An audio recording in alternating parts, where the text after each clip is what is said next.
Hi, it's Chris from Catalyst, and today we're going to be talking about scaling, safety, and efficacy in our workouts.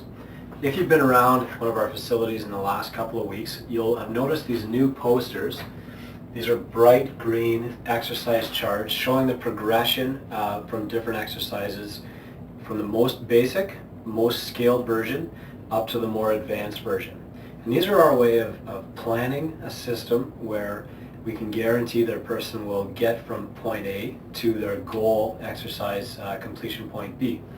So for instance, what you would see here is a beginner level pull-up, like a prone body weight row. It would have a picture and a description of the exercise, and then at the very bottom you would see a number of reps that would be your goal before moving on to the next step. Part of the reason that CrossFit is so safe, but also creates at the other end of the spectrum such an elite level of fitness, is that we have a planned progression for different exercises. We work on perfecting a technique before we move on to a more advanced technique, and we also make sure that an athlete is consistent. So I'm going to go through these step by step. First off, with any new exercise, we want to make sure that you're coordinating the exercise very well first, so that in a practice situation when you're not under load, meaning you're not lifting weight, you're not fatigued, that you're doing the exercise almost perfectly, okay, virtually perfectly. For all intents and purposes, we can't find a flaw in your technique. And what we're going to ask you to do is complete that exercise perfectly, maybe 10 or 15 times in a row without stopping, completely uninterrupted, just to demonstrate mastery, okay? From there, and that is part of the consistency, we want you to be able to demonstrate that exercise maybe with a little bit more load, but still maintaining good, correct form in the eyes of the coach, maybe while you're a little bit fatigued. But you want to be able to show that 9 times out of 10 you can do that exercise perfectly. And from there, and only then, do we bring in the intensity component. Now, CrossFit is most famous for being such an intense program of physical activity. You regularly see pictures and videos of people collapsing at the end of the workouts and making these huge sweat angels on the floor, and also there's horror stories of people throwing up because the workout is so intense. But what you don't hear about is the road that leads up to that point, where the athlete is receiving a lot of coaching, is learning how to do advanced techniques perfectly, techniques that are sometimes so advanced that common gyms don't even teach them anymore, like a snatch or a clean and jerk.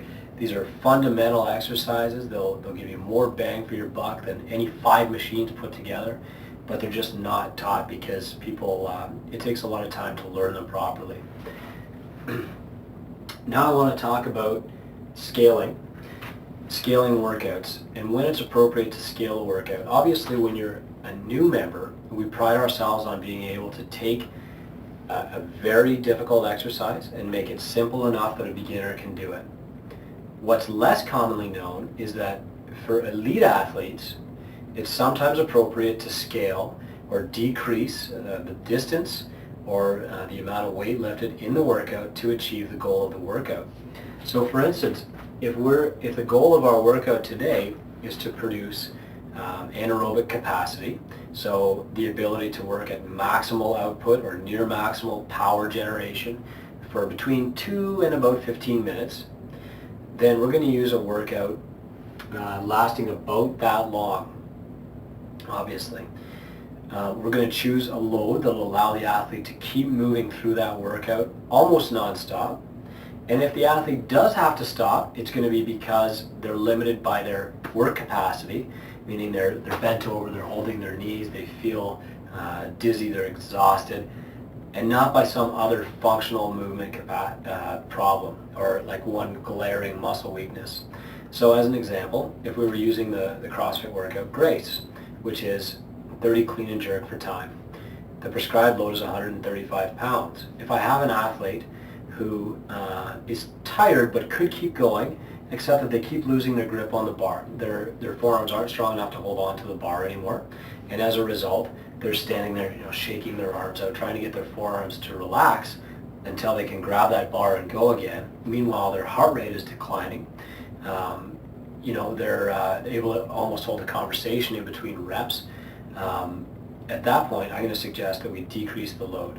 The point of the workout is to increase anaerobic capacity, not just to generate more forearm strength. So the best advice that athlete might receive is to do some extra work on forearm strength after the workout's over, but for the point of that workout, to just work with a lighter weight, develop anaerobic capacity, get through the workout faster and with better technique.